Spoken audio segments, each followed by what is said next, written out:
Дагы бир жолу ассаламу алейкум, урматтуу туугандар, жалпы YouTube көрүүчүлөр, Алам Кабар каналыбыздын катталуучулары. Ноокаттан дагы бир жолу мына ушундай 2107 унаасы сатууга чыгып атат. Бул унаанын чыгарылган жылы 2005.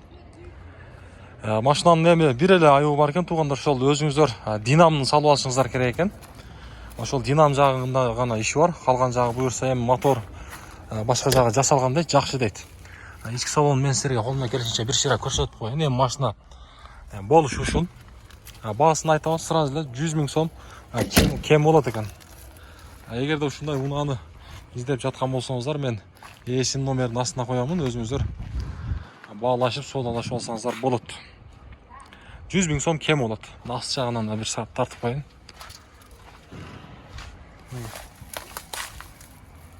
Көрөбүз туугандар. Ооба, 3 баллон зимний, калган жагы жакшы буюрса. Мына туугандар, көрөбүз. Ноокаттан сатууга чыкты ушул унаа. Мына кайсыл област экенин билбейсиз, Болду. Соодаңызды берсин.